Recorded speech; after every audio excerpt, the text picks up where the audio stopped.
Miss হবে না আপনার পছন্দের টিভি শো। দেখুন জি5 অ্যাপে একদম ফ্রি। আমাকে খুব সতর্ক থাকতে হবে জেলার কাকা। আমি নিজে মায়ের পাহারায় থাকবো, আর যাই করুক আমার মা এভাবে নিজেকে শেষ করে দিতে পারে না। তুই একটা কথা ভাবছো নাকি, এতগুলো বছর ধরে তোর মা মনের মধ্যে কি ভীষণ রকম একটা ট্রমা চেপে রেখে সংশোধনাগারে বন্দী রয়েছেন। এইসব মানুষগুলোর মনের মধ্যে যে কি ভয়ঙ্কর চাপ কাজ করে।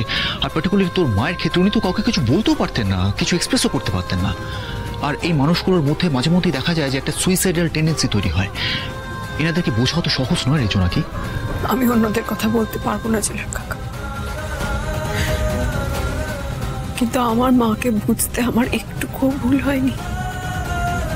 আমার মা আত্মহত্যা করতে পারে না জেলার কাকা। আচ্ছা আচ্ছা তুমি বলো, মা সবকিছু ভুলে গেছে কত বছর হয়েছে? 15টা বছর। এতগুলো বছরে আগে তো এরকম কিছু করেনি, তাহলে আজ কেন করলো? সেটা তো আমিও বুঝতে পারছি না রে জোনাকি। আচ্ছা জোনাকি, তোর মনে আছে যে সেদিন আমি তোকে ফোনে বললাম যে তোর মায়ের আস্তে আস্তে পুরোনো দিনের কথাগুলো মনে পড়ছে এবং উনি নিজের মনে মনেই বলছেন যে আমি খুন করিনি এইসব। এমন তো হতে পারে যে ওনার ফার্দার আরো কিছু মনে পড়ে গেছে এবং সেই জায়গা থেকেই ওনার মনের মধ্যে একটা অনুতাপ বোধ কাজ করছে। আর সেই অনুতাপের জায়গা থেকেই উনি হয়তো নিজেকে শেষ করে দেওয়ার চেষ্টা করেছেন।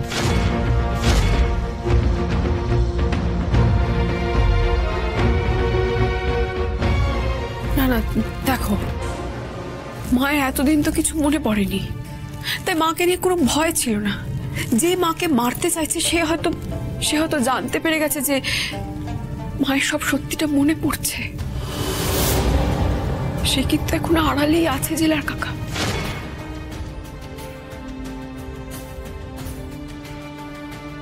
আমাকে জানতেই হবে সে কে। মা তো খুনি নয়, কেউ না কেউ তো দোষটা চাপিয়েছিল মায়ের উপর। আর আমি ভালো করে দেখেছি জেলার কাকা মায়ের ফাইলটা, ওখানে স্পষ্ট করে লেখা ছিল যে বাবা বিষক্রিয়ায় মারা গেছে। আমার মা তো খুন করেনি, তাহলে কেউ না কেউ তো বাবাকে বিষটা খাইয়েছিল। বলো সে কে? কে সে?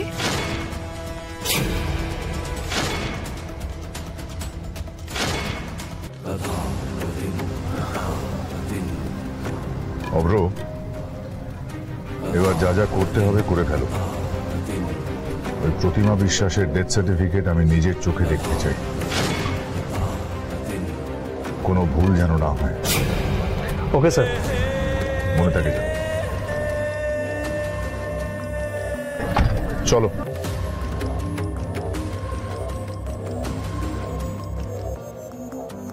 আমার খুব ভয় করছে জেলার কাকা। আমার মন বলছে মায়ের বিপদটা কাটবে না। মা ভালো হয়ে গেলেই ওই লোকগুলো আবার মাকে মারার চেষ্টা করবে। এসব তুই কি বলছিস? এসব তো এতদিন হয়নি। আর তাছাড়া জোনাকি, সংশোধনাগারের ভেতরে এসে কেউ এরকম কাজ কি করে করতে পারে? কিভাবেই বা করবে? আমার মাকে মেরে ফেলবে ওরা। আমার মা কোথাও ভালো নেই, আমার মাকে মেরে ফেলবে ওরা। জোনাকির মাকে মারার চেষ্টা করা হচ্ছে? কোনো কনস্পিরেসি চলছে নাকি?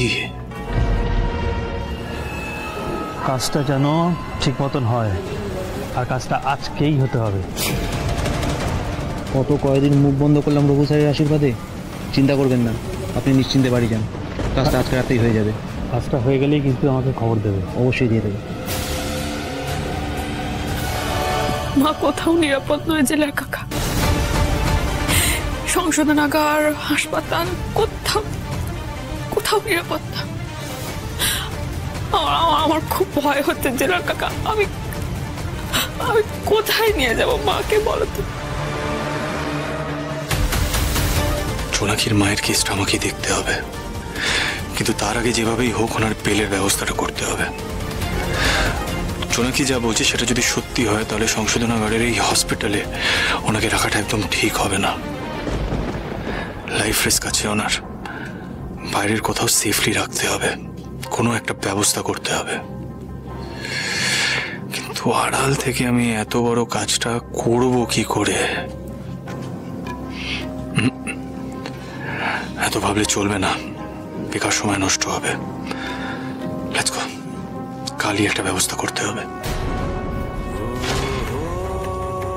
ঠিক আছে, দেখছি আমি কি করা যায়। তবে একটা কথা জানিস যে তোর মায়ের আমি কোনো ক্ষতি হতে দেবো না। চল এখান থেকে, চল, এখানে বেশিক্ষণ থাকা যাবে না। আমাকে খুব সতর্ক থাকতে হবে জেলার কাকা। আমি নিজে মায়ের পাহারায় থাকবো। আচ্ছা থাকবি, আপাতত বাইরে চল। হাই।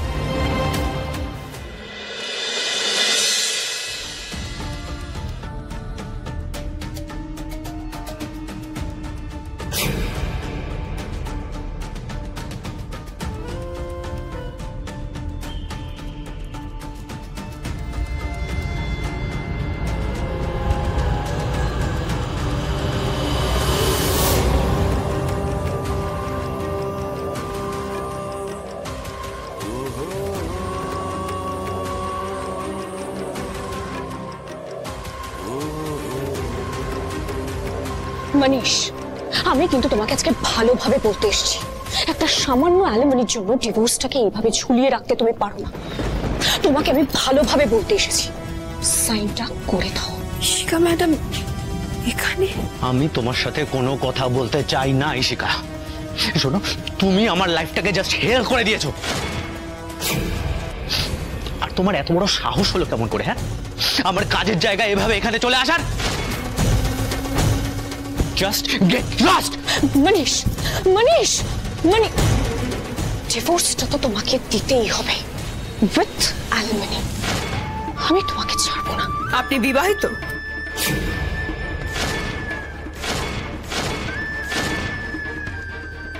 কি ব্যাপার, তুমি সংশোধনাগারের হাসপাতালে কি করছো? ও, শেষে বাড়ি ছাড়া হয়ে সংশোধনাগারে এসে আশ্রয় নিয়েছো, তাই তো? So sad. এই জন্য কথায় বলে, যদি অন্যের পিছনে কাঠি করতে যাও তাহলে কিন্তু নিজেকেই গাড্ডায় পড়তে হয়।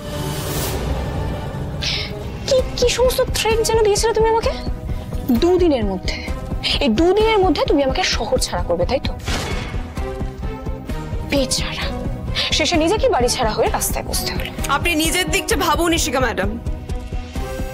আপনি না জজ সাহেবকে বিয়ে করবেন বলেছিলেন, আপনার তো এখনো ডিভোর্সই হয়নি। বিবাহিত হয়ে অন্যকে বিয়ে করা বেআইনি, সেটা আপনি জানেন না? তার মানে মাকে আপনি যে হুমকিটা দিয়েছিলেন সেটা পুরোটাই মিথ্যে, তাই না? কে মা? কার মা? জোনাকের মিথ্যের বাড়ির সঙ্গে সমস্ত সম্পর্ক কিন্তু তোমার চুকে গেছে।